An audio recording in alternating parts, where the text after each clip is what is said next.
Walnut's been driving to work with a fire extinguisher in his cup holder. I think it's about time we check out what the problem is. After he starts driving for about 5 minutes, this car starts shaking and there's a burnt smell coming from his front left wheel. We're gonna troubleshoot and fix it. Let's get to it.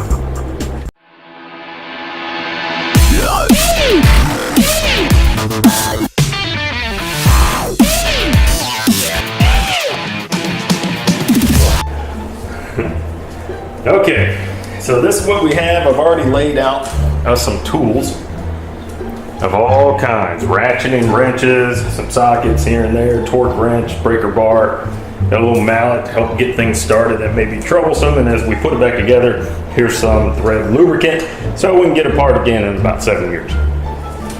And we also have our handy dandy gloves, keep our hands from getting messy, and we should be able to go. So we're gonna first take off that wheel. We're gonna troubleshoot, so we'll take the tire off, okay? And then we'll actually work it to see if we find any noises or anything weird. We'll look for bluing of any metal that shows that it's gotten real hot.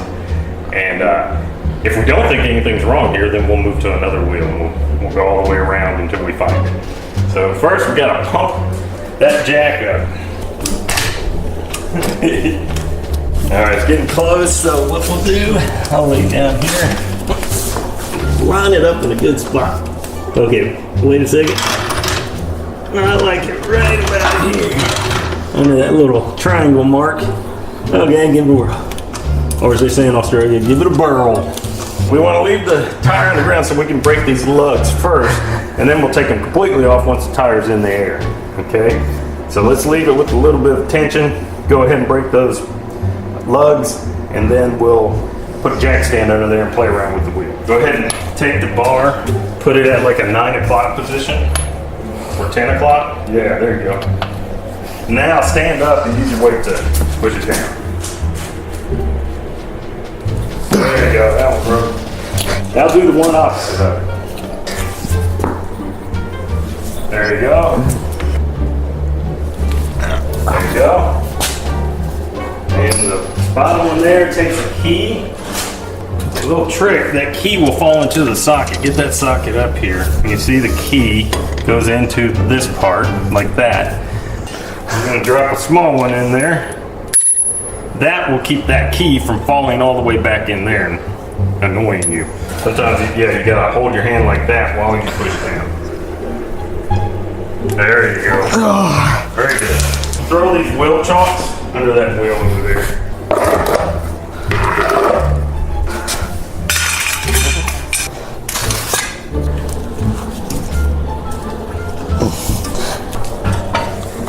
Okay, we're good. Now give it a slight turn.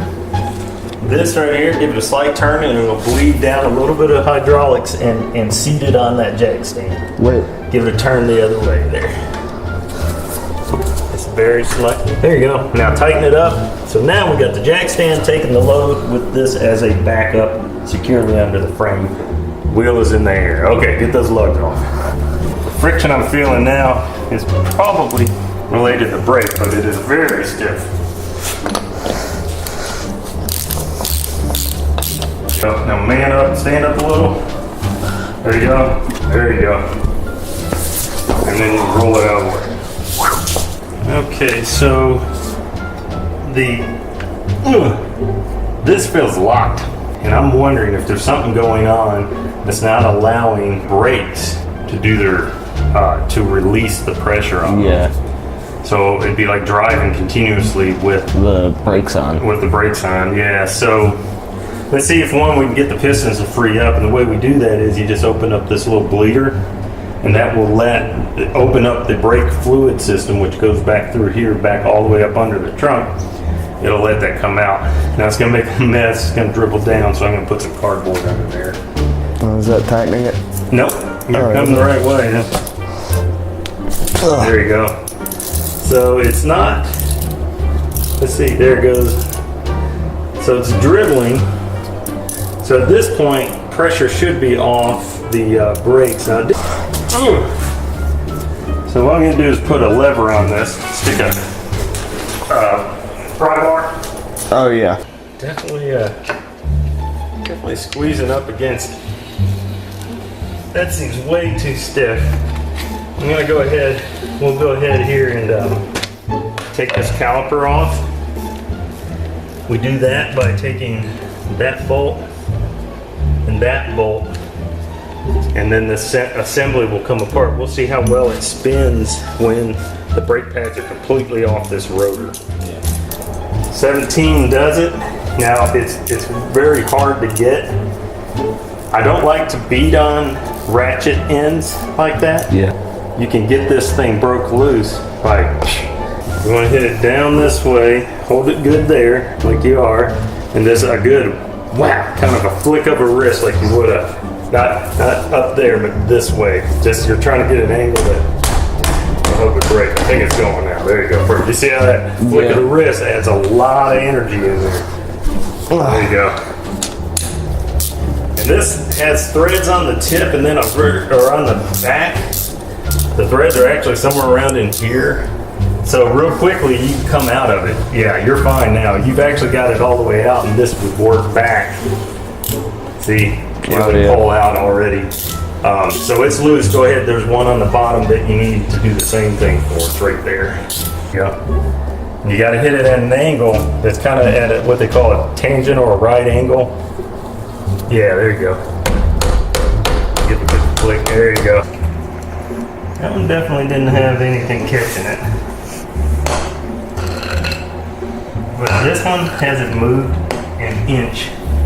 It makes me think it does, you know? Yeah. There we go. Put this bad boy on it. And this will take the weight off of the brake line while still getting it out of the way.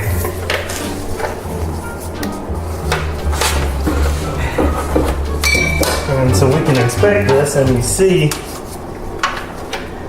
definitely gotta get a new brake caliper. Look at that thing. Look at that. I don't know how that, look at that. Oh. That has totally, I don't know if you're getting this on camera. Yeah.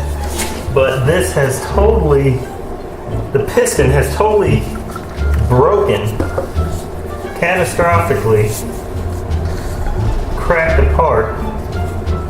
Just like. And in turn, it was binding on the brake pad. And look at the brake pad. Oh man. That has been what has been going on as I've been going down the road. It's just falling apart. So you gotta get a new brake pad too? Oh yeah. But that's it. It catastrophically failed. Now, it wasn't losing fluid because it's sealed back in. It's just a cup of metal that pushes forward. Yeah. And it has an O-ring seal in there which keeps fluid from coming out. And that fluid, when you hit the brake, hydraulic fluid's pressed here, or brake fluid comes all the way down here and pushes that out. Effectively riding on my brakes, you know, looking at this one, obviously the side that where the catastrophic failure occurred, it just started crumbling apart, breaking down through there. It's spinning freely. This is loose, of course, because the wheel actually holds it in place. But there's really nothing wrong there. What is wrong is the lower piston of this brake caliper, which is only 4 years old, has catastrophically failed. Now we'll install the brake pad. Slowly backwards. And so everywhere there is contact with another surface other than the rotor, you don't want to put it on the face of the brake pad here, because that's what stops you. That'd be like putting the oil on the bottom of your shoe. So you do want to put it on all these pieces and parts in here, here, the other side, and then on the back where the piston will touch on both of these. You want to put it all on those because it'll keep them from squealing. There you go. Okay, so just like Yep. all over it? Yeah, over the metal part. You just kind of look at the brake, see where it's going to hit. Yeah, all through there and on the other side of it.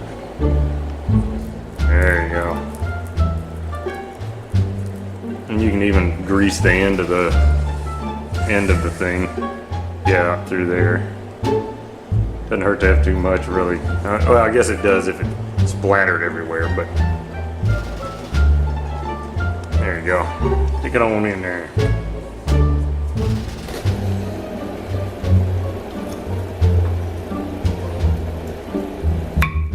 Yeah, good.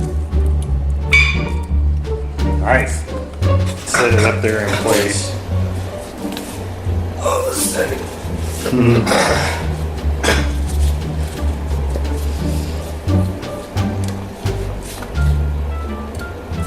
Yeah.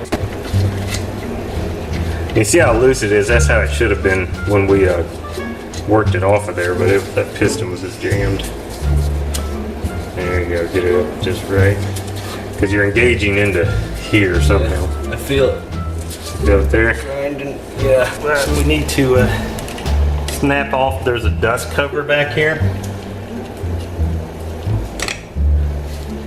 There it is. Pop that thing out.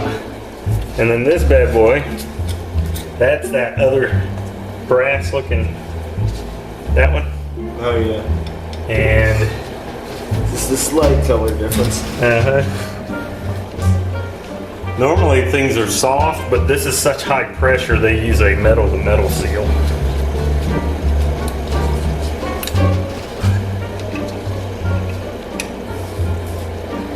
And there's these serrations or like grooves in the block here that I'm putting on. And those grooves will bite into that softer metal. See, I'm doing long strokes. If I did like that, it takes me forever. Maximize stroke there. I'm gonna get it just snug. Then we got our bleeder.